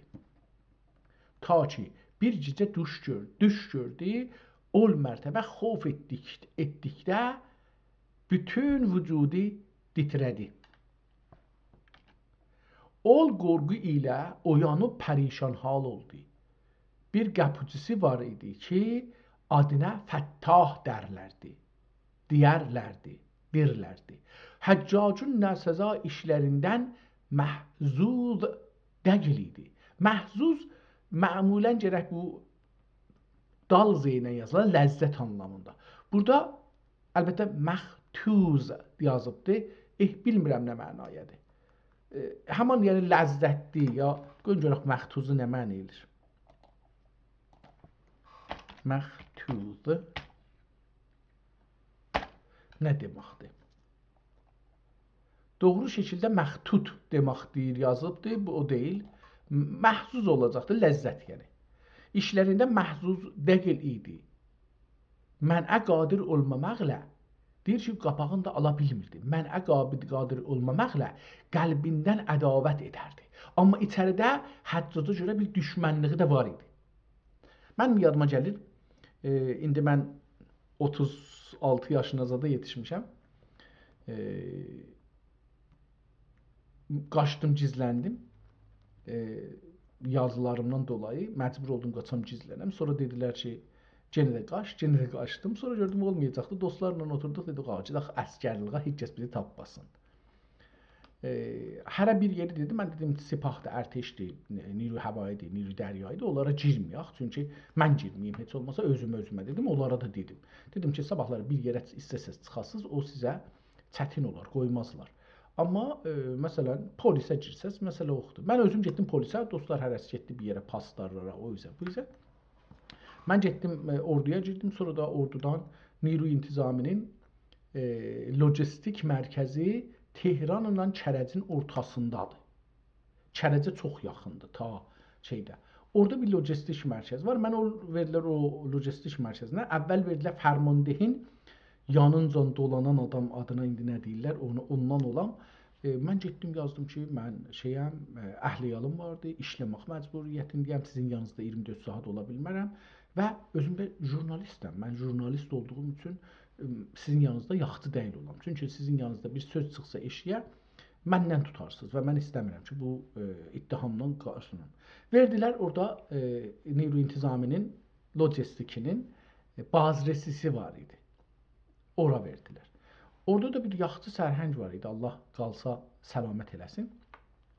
Onunla işləyirik, o bizim baş şeyimizdir. Bir dənə də Ərdəbilli bir timsar var, spa paslarından gəlir ora tez-tez və gedir, dolanır, o yüzü gəlir. Bir 10-15 gün yox olur, 15 gündən sonra gəlir. Hər halda onunla işimiz yoxdur, elə bu sərhənglə. Sərhənglə bir gün danışırıq, dedi ki, sən rəhbəri nə cür qəbul edirsən? Fətva versə, əmr versə, vurcunla vurarsan. Dedim, yox, mən vurmaram. Qanun əsasında deyir ki, anayasada deyir ki, əgər rəhbərin əmri qanunla, qanun əsası ilə və din ilə müxalif olsa, onun icrası bizim öhdəmizdə deyil. Biz onu icra eləmərik.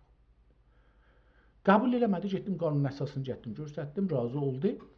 Sonra dedim ki, indi bəhs edirik. Dedim ki, çox da yaxşı insan idi, adını demirəm. Bilmirəm, əlbəttə indiyə qalsa hətmən həm qocalıb, həm də baznişəst olubdur. Yəni, inanmıram ki, indiyə şey qalmış olsun. Çox yaxşı dinə inanan, doğrudan inanan bir insan idi. Mən hətta ötürək. Dedim ki, indi fərz elə ki, rəhbər dedi ki, ağa, namaz cüməni bağlayın güllüyə. Bağlarsınız, dedi, bəli ki, bağlarıq. Olan necə bağlarsınız? Bu ağla da müxalifdir, İslama da müxalifdir. Sən bunu niyə elərsən? Hər halda qəbul elədi, orada biraz sözümüz qalsın. İstəyirəm deyəm ki, bu insanlar ki, bu günləri güllə atırlar insanların üstünə, bu silahlı insanlar, bunlar onu görməlidirlər ki, qanunda, anayasada rəhbərin belə bir şeyi yoxdur, hökmü yoxdur, hökmçülüğü yoxdur. Milləti vurun deyə bilməz. Deyə bilməz ki, aha, mən deyirəm ki, Amerika bunlardan himayət eləyir, İsrail bunlardan himayət edir, siz bunları vurun. Sən deyə bilməzsən bunu. Haqqın yoxdur deyəsən ki, İsrail, Amerika bunlardan himayət edir. Hər yer himayət edəcəkdir. Qərar deyil ki, sən millətin iradəsinə təslim ol, millət işin görsün. Sən millətin iradəsinə və İslam deməyək, mollaların belə iradəsinə təslim deyilsən, sən özün üçün qudrət əlində deyirsən, mənim əlimdə qudrət vardı ki, asaram, kəsərəm. Ölçü məndədir, metri beləsi ölçürəm. Bu günləri 100 sant bir metridir, sabahları 20 sant bir metridir. Yəni, sənin göylün istəyəndə deyirsən ki, metr, yəni 20 sant, ya da ki, göylün istəyəndə deyirsən ki, 100 metr, 1 metr hesab olur.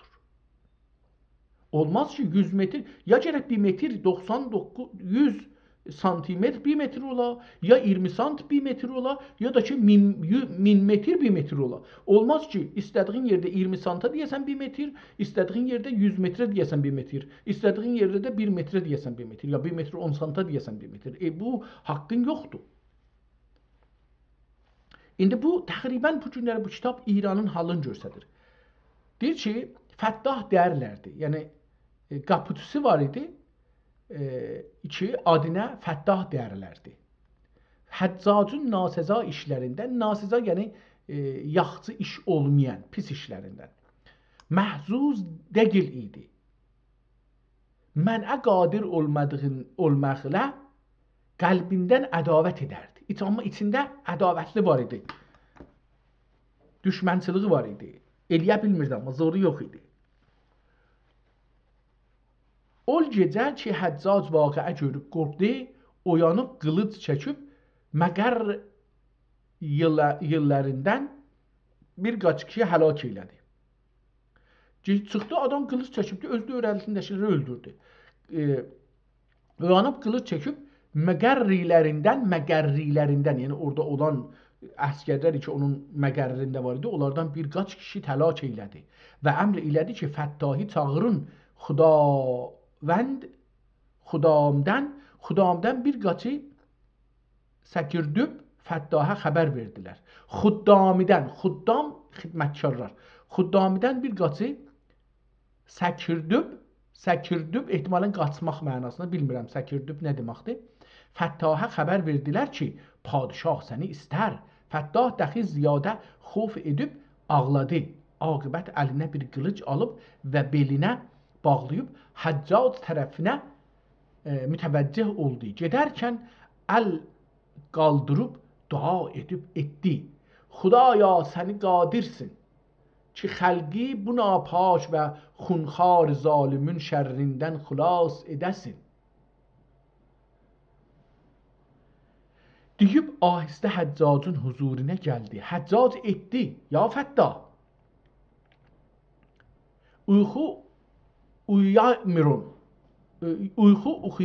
uyuyamazam. Bir vəclə rahatim yoxdur. İstərəm ki, bana bir kimsə bulasın ki, gayet qissedan və hikayət şünas və hikaya şünas ola və bəni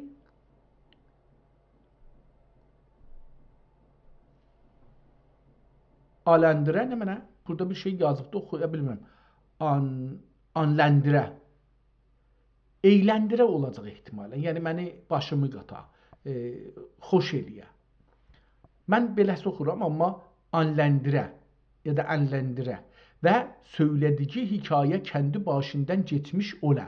Kim ol söylədikcə bəzi məhəldə ağlayım və bəzi məhəldə güləyim və əcayib sözlər söyləyə, ta kim gögülüm aram olub rahat edə. Rahəti raxət yazılıbdır, nöqtə qoyulubdur. Fəttah eydi, fərman padişahımındır. Gələn bu gecə olmaz, bu quluna möhlət verəsiniz ki, şəhri gəzib murad üzrə bir qıssadan buləm, ta ki padişahımın dediği gibi ola. Həccac etdi. İndi sana 3 gün möhlət verdim. Bu 3 günün içində bulmazsan səni qətl edərim dedi. Hacib yer öpüb bir yazıbdı, amma yer olacaqdı. Hacib yer öpüb təşərə çıxdı. Təşərə dışarı, eşik çıxdı və fikr edərdi kim bu gecə böyle kimsə nerede bulum eğer bu mühlet içinde bulamazsam layık budur kim xırqə puş olam və təbdil came edib ferar edem ta ki bu zalimin elinden canımı xalas edem deyib ölçicə əvvəlcicə səbr etdi. Ya ol gecə səbr etdi ta ki sabah oldu. Ətraf şəhərlərə və köylərə adamlar göndərdi. Qıssadan aratdı. Mümkün olmayıb şahın istediği gibi kimsə bulamadılar. Rast gəldiyi aləmlərdə alimlərə və aqillərə sual edərdi. Bulmaq mümkün olmadı. Hacib bu əhvalə gayet ələm çəkib, ələm ağrı, dərd. Ələm çəkib cani qorxusuna düşdü. Can qorxusuna düşdü. Və ol qəm ilə xanəsinə gəldi. Öndə bir evində olacaqdı. Öndə kimi oxundum mən, amma evində bir qızı var idi ki, gayet aqilə idi. Ərəb dilində xanımlara aqilə, ağıllı xanımlara aqilə, ağıllı kişilərə aqil deyərlər. Onun üçün bu xanım olduğu üçün aqilə kəlməsini xanımlara işlədilir. Türk dilində, hətta Quzey Azərbaycan Cumhuriyyətində də xanımlara məsələn müəllim demirlər. Deyirlər ki, müəllimə, xanım müəllimə. Gayet aqilə idi. Çün qız atasını qəmlü görüb etdi. Ey babam, canım sənə fida olsun. Səbəb nədir ki, böyle qəmlüsün dedikdə Fətdah havali yer bir yan eylədi. Fətdah havali Fətdah havali bir bəyan eylədi. Havali yəni o hallar ki necəsi başından, havali halın cəmidir. İranda havali deyəndə yəni humə, ətraf, dövrəbər. O deyil. Havali bir bəyan eylədi. Çün qız babasından bu kələmatı eşitdi, etdi. Ey ata, qəm yemə, Allah kərimdir, bulunur deyib, evləri yanına bir bağça var idi. Varıb bir cüz'əvi təvəqqüf edib yenə gəldi pedərinə etdi. Etdi yəni dedi. Ey pedərim, var zindanda Səlim namidə bir məhbus vardır. Ani çıxarıb padişaha gətir. Ölkəmsə murad üzərə başından geçən. Ülkməsə yəni qorxmasa. Ülkmək, məsələn, bizdən görürsünüz ki, məsələn deyirəm, heyvanlarda çox işlənir ülkmək. Özəlliklə atda, qatırda, eşəkdə, bunlarda, məsələn, birdən biri səs gələ diskinib qaçırlar. Buna ülkmək deyir. Adamlar da bu cürdür. Adam da diskinəndə bir hərəkət göstərir. Ona amma ölkəmək demirlər. Ölkəməsə, murad üzere başından geçen hikayeti nakl eder ve onun başından çok ahval geçmiştir. Padişahi enlendirer dedi. Hacib kızından bu kelamı eşitti. Bir miqdar məsrur olup tez zindana gitti. Buyurdu zindan kapısını açtılar. O Səlim adlı kimseyi çıkarıp gördü ki bir koca kişidir. Saqalı yağı gayet ağ, başında qılləri uzun və tərəngləri uzun. Nə deməkdir bu tərənglər? Başının qılləri uzun və dırnaq və tırnaqları uzun, acayip şekil bir adamdır. Hacib etdi, ey qoca, ne zamaniden beri zindanda mahbussin? Səlim etdi, sultanım 20 yıldır ki beni bu quyuya bıraktılar. Sərcəsiz ve kimsəsiz. Serçesiz ve kimse halimi sormadı.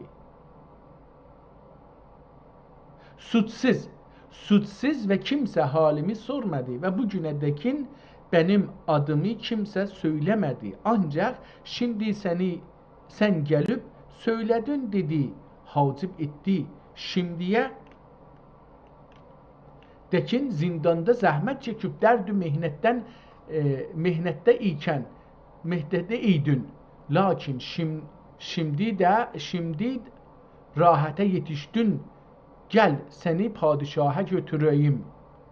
Padişahın tabiatine müvafık hikayetçi lazımdır. Bütün dünyayı adadık, bulmak mümkün olmadı. Ancak seni haber alıp, şimdi gelip seni zindandan ihraç eyledim.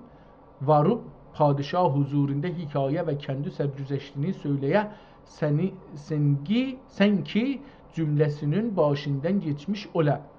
Bazı mahal padişahi güldüresin, bazı mahal ağladesin deyip buyurdu. Selim'in zencirin aldılar ve hammame götürüp pak ettiler ve başını teraş edip tırnaklarını kestiler ve sakkaline perdakt verdiler. Calipti. Bu perdakt sözü hala şeyde işlenir. Türk dilinde perdakt sözü hatmen Türkçədir. Çünkü ilməhs alanlar da perdaktı bilərlər. Fərşin üstündə bir işdir. Onun adı əslən perdaktıdır. Yəni təmizləmək və istədiyi halə gətirmək. Və səqqalinə perdakt verdilər və bədəninə badəm yağı sürdülər ta ki yumşaq oldu. Hammamidən çıxarıb pak sevab libas sob ərəbcədə sevab cəmidir.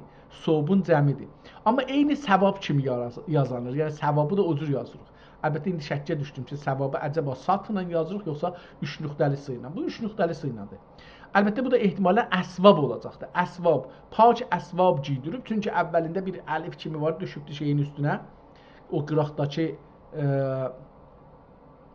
cizginin üstünə düşüb, çarçıvənin üstünə düşübdü. Ona orada biraz müşkil yaradıbdı. Əsvab giydirib padişah huzuruna gətirdi. Padişah sual etdi ki, bu kişiyi nereden getirdin? Hacib əhvali beyan edib 20 yıldan beri zindanda olup bütün şehri arayıp dediğin gibi bulamayıp akıbet kendi kızı haberi verip varıp zindandan çıkarıp padişah huzuruna getirdiğini beyan eyledi. Haccac etti. Ya Hacib senin kızın kaç yaşındadır? Hacib etti. 10 yaşındadır. Padişah etti. Çünkü senin kızın 10 yaşındadır. Bu adam dahi 20 yıldan beri zindanda olandan bilir. O ola. Neden bilir Hacib etti kızım? Bana bu adamın zindanda olduğun haber verdi. Gayet sururumdan kızıma sual etmeye unuttum dedi. Haccac var indi. Kızını getir sual edelim. Bu kimseyi neden bilirdi de Hacib adam gönderip kızını ondan getirdiler. Ondan olacak hatmen ama onu bir şeyle silipler. Önden yani qabaqdan yani getdilər gətirdilər. Onu bir şeylə o əvvəlimci nunu onu siliplər, olub odan gətirdilər Həccacın huzuruna götürüb Həccac sual eylədi ki, ey qərə sən nədən biliyorsun böyle adam zindanda olduğunu dedi. Kız eğitti padişahım. Validemden eşittim. Bana dedi ölük ol vaxtida ki seni doğurdum bağda idim ve dayeler cümle benim yanımda yatmışlar idi. O saat sen benden ayrıldın ve vafir peri kızları ve öğretleri benim etrafım çəpçürə ötürüb seni kucaklarına aldılar. İçlərindən biri ki, padişahlarının xatunu imiş, yanıma gəlib qucağında bir oğlu var, bana verdi ki, nə mənə burada re əmzdürəm. Verdi çer əmzdürəm və səni dəxi kəndisi qucağına alıb əmzdürdü və mən dəxi onun oğlunu əmzdürdüm. Benim ilə vafir fəsahət musahibət benim ilə vafir musahibət etdikdən sonra ol xatun əhd etdi ki, şimdiden sonra hər geçən bir müşkülün olsa bu ağacın dibinə gəlib və yırağından, yaprağından bir dana alıp ateş qoyasın və benim adımı çağırasın və qızın dəxi bir müşkili olduqda ol dəxi gəlib bir yapraq ateşe vəz edib Unmalmık adını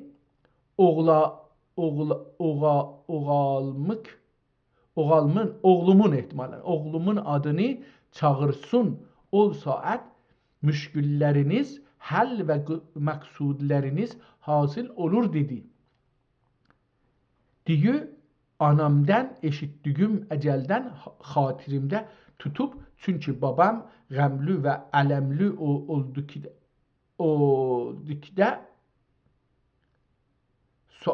sual ettim, əhvalini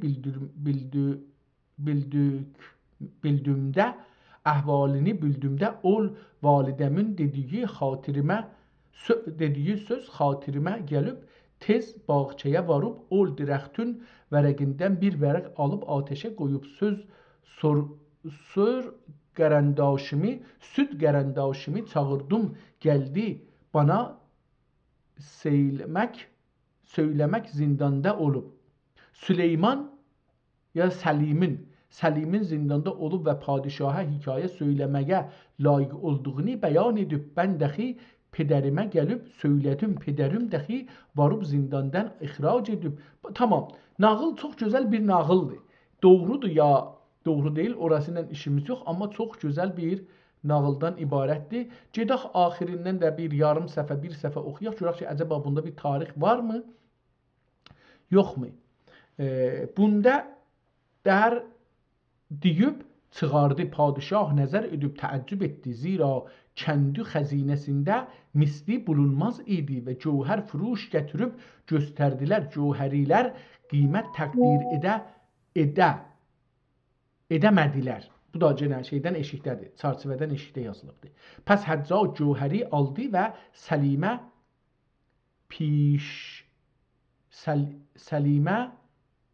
yeşdüzibin nə mənə? Yeşdüzibin dərhəm güşgüş və bin dərhəm gümüş nə mənə? 1500 tamam oldu. Səlimə 500.000 dirhem gümüş və 1000 parə diba və 2 at və 10 al xələt hazır verdi. Xas verdi, xələt xas verdi. Pəs bura biraz çətin olmuşdu, oxuduq. Dedi ki, qiymət təqdirə, pəs Həccac cövhəri aldı və Səlimə 500.000 dirhem gümüş və 1000 parə diba və 2 at və 10 al xələt xas verdi və xanəsinə Adəm göndərib zövcəsini sağ buldilər.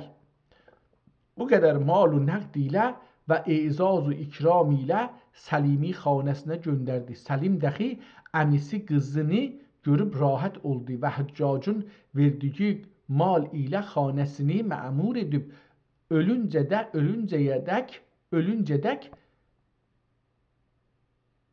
geçinib Həccacın huzurundan ayrılmadı.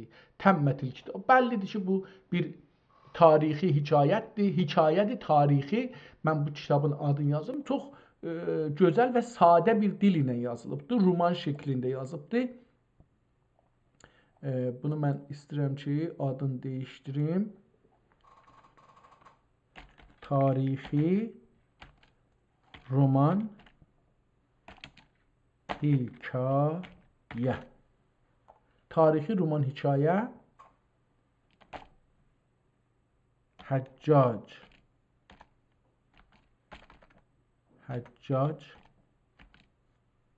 haqda. Tamam. Bunu da beləsiz yazaq ki, bu qədər qalsın. Bu günlük üçün bu qədər. 2 dana kitabla tanış olduq. Əlbəttə ki, tənqih təvarixi də gördük və üçün öncədən oxumuşduq. Onu oxumadıq. Və beləliklə bu günləri bizim dedələrimiz yaratdığı iki dana önəmli tarixlə, kitabla tanış olduq. Hər ikisi tarixi kitab idi. Təəssüflə heç birisinin tarixi və yazarı bəlli deyildi ki, kim yazıb bunu, hangi tarixdə yazıbdı. Amma çox gözəl dil ilə yazmışdı hər ikisi. İkincinin əl yazısı da daha çox gözəl idi. Bir-iki yerdə biraz zora düşdüm, amma kitabı çox rahatca və qolayca oxumaq ola bilər. Məncə də ləzzətli bir roman idi. Yəni düzünü axtarsanız, əgər vaxtım olsaydı axirəcən oxuyardım. Çox da uzun çəkməzdi əslində. Bəlkə 3 saata, 4 saata bu kitab oxunub qutula bilərdi. Yəni çox da uzun çəkməzdi. İzafi danışmasaq, fəqət kitabı oxusaq. Amma kitabı bir-iki seri bir seri heç olmasa adam oxumalıdır ki, bunun cümlələri fərqli qurulubdur, nöqtə virgülü olmadığı üçün bunun sistemi ilə tanış olmalıdır. Ondan sonra biraz sürət çoxalar və gözəl bir romandır. Hər halda sevdim mən bu romanı, bu tarixi romanı sevdim. Nə qədər doğrudur, nə qədər düzdür. Amma bu bizə bir şey göstərir. Əxlaqiyyatı toplumda nə cür yaymaq olar? Nə cür zalimlərlə mübarizə olar? Nə cür şey olar? Əlbəttə bəzən də zalimə zor çatmır. Çünki güc onun əlindədir. İnsanlar da gücdən itaət edirlər və pul alıb itaət edənlər o pul almaq üçün adam öldürərlər.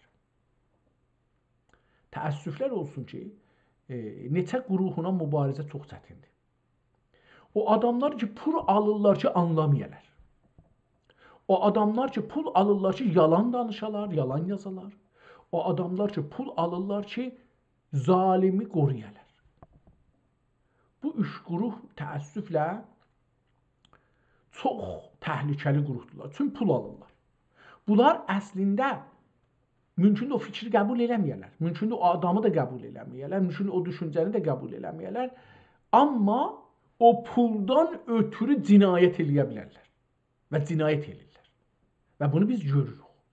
İranda belə bunu yaşırıq. Keçən yüzildə heç olmasa bunu biz dəfələrcə yaşamışıq və yaşırıq. İnsanlar ki, pul alırlar ki, zalimi qoruyalar, insanları, bacı qardaşların, həm şəhərlərin, həm qanların, həm dillərin, həm dinlərini öldürürlər. Mən burada günahsız, günahlıdan danışmıram. Çünki bir dana sərbaz, ya bir dana dərəcədar, ya bir dana əfsər, ya bir dana general hardan bilir ki, mənim günahım var ya yoxdur.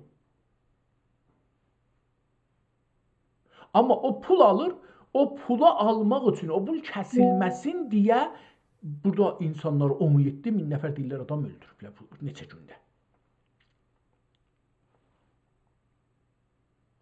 Bu bir tərəfdir. İkincisi, pul alırlar, yalan yazırlar və yalan danışırlar. Adam Həzrəti Məhəmmədin adına yalan danışır, yalan yazır, hədis deyir. İmam Sadiqin, imamların adına yalan danışır, yalan deyir. Kitablar yazıblar, minlər, 10 minlər, 100 minlər kitab yazıblar geçən yüzildə ki, hamısı yalandır. Sadəcə insanları nəyə? O zor sabun, pul sabun qorumaq üçün, onun mənfəətini təmin eləmək üçün, bir də özünün malı gəlməsin. Yəni onun hədəfi mümkündür ki, onu təmin eləmək. Yox, mənim əlimə o pul gəlsin, aylıq mənə versinlər. Bəhanəsi budur ki, mənim zindicanlığım buradan keçməlidir ki, tamam, mən yazıram, pul alıram.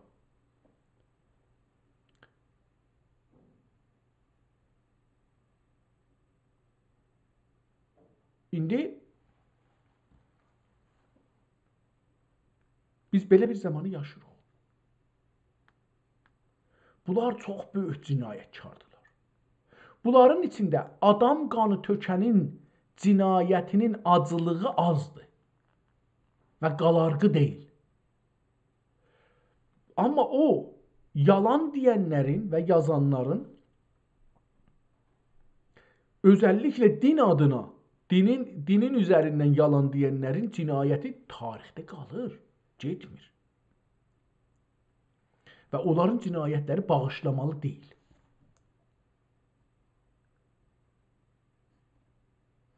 Hər halda insanlar bir aylıq, bir maaş, bir gəlirdən ötürü yalan yaza bilirlər, yalan deyə bilirlər, yalan adam öldürə bilirlər, qan tökə bilirlər, şikəncə eləyə bilirlər, adamları təcavüz eləyə bilirlər.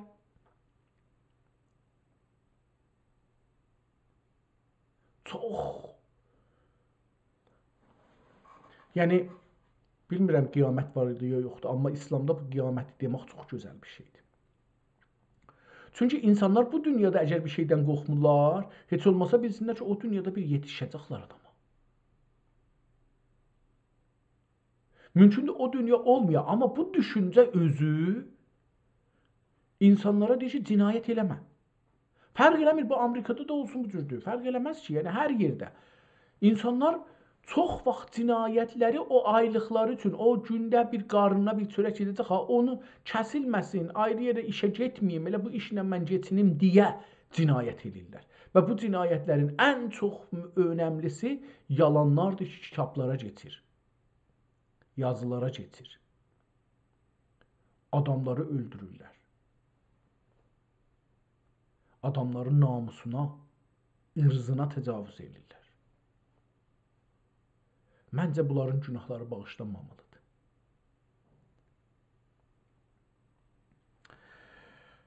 Allaha şükür olsun ki, bu günləri bu iki dana türklər yaratdığı kitabla məni tanış elədi. Bu imkan mənə yarandı ki, bu günləri bu iki kitabı oxuyan, bunların qonularından ləzzət taparam. Bəlkə inşallah cəhalət mühəndisləri yaratdığı düşüncədən, algıdan çıxıb, uzaqlaşıb, İslam və türklərin yaratdığı algı, düşüncə, yaşam ilə tanış olub və onu mənimsəyəm, ondan birləşəm, o olam, mən o olam, o da mən olam.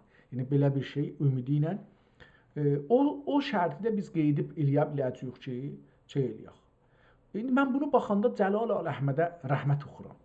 Bəzilər bu Cəlal Əhmədin o qərbizədicisini bilməyiblər, anlamayıblar. Mən indi anlıram. Ehtimalən o da bu dərinlikdə ki, indi mən görürəm, görməyibdir. O da solçuluq düşüncəsi ilə baxaraq görübdür. Amma mən indi solçuluq, İslamçılıq dərdi ilə baxmıram. Mən indi beynimizdə yalanları yaratdıqları və qəbul elətdikləri görürəm və onun üzündən danışıram ki, özümüzü o bazgəşti xişdən ki, Əli şəriəti də deyibdir, o bazgəşti xişdən bu deyil ki, mən qeydəm 1000 il bundan qabaq Həzrət Məhəmməd nə cür yaşırdı, ya 500 il bundan qabaq Osmanlı nə cür yaşırdı, ya Səfəvi nə cür yaşırdı, ya Nadir nə cür yaşırdı, ya Qacar nə cür yaşırdı, qeydək o dövrdə yaşayaq. Yox. Amma türklər Əbbasi dövründən İslam hakimiyyətindən danışırıq. İslam dövründə Əbbasi dövründən gücü alıblar ələ. Bu gücü ələ almaq üçün dilin gücü lazımdır, gərək. Dilin gücü gərək. Yazının gücü gərək. Siyasətin gücü gərək. Fəlsəfənin gücü gərək. Ağıllı düşünmənin gücü gərək. Fərqli düşünmə gərək. Çünki əgər ərəb kimi düşünsəydi, ərəb hökmündə qalardı. Fərqli siyasi düşünmək, fərqli hüquqi düşünmək, fərqli nizami düşünmək, fərqli bu fərqliliklər bizi Osmanlı Əbbasilər dövründən bizi ayırıbdır və bizi siyasətin başına, məmləkətlərin başına gəlibdir. Üst-üstə desək, biz Əbbasilər dövründən bu günə qədər hakimiyyətdəydik, 100 il bundan öncəyə qədər. Ta ki, geçən 250 ildə yavaş-yavaş türklər içəridən puç oldular. Və bu da şəriətin və mollaların güc tapması ilə oldu. O günəcən 250 il bundan qabaqdan türklər icazə vermirdilər mollalar. Hətta Nadirin də sözlərində bu var, hətta Qacarın da sözlərində bu var. Yəni mollalara bu qədər icazə vermir ki, siyasətə dixalət eləyirlər. Amma o gündən ki, yavaş-yavaş bu Avropalılar, Məsihiyyət dünyası gəlir, bu İslam dünyasında mollaları və siyasi adamları alır, yavaş-yavaş bunlara hüquq verir. Bunlar o yalanları, o hüquq kəsilməsin deyə, o pul gəlsin deyə, biraz rahat yaşasınlar deyə, o arvadlarına, uşaqlarına o cinayətkarların pullarını yedirdirlər və o yalanlarla bizim beynimizi değiştirirlər və biz istər-istəməz işğalın qabağında dayanmırıq. Və işğalçılarla əlbil oluruq, işğalçılarla işləyirik. Mən şəriətinin bazgəşt xiştəni və Cəlal Əhmədin o qərbzədəgi məsələsinə o cür baxmıram ki, onlar baxırdılar. Bu zaviyədən ki dedim, o açıdan baxıram.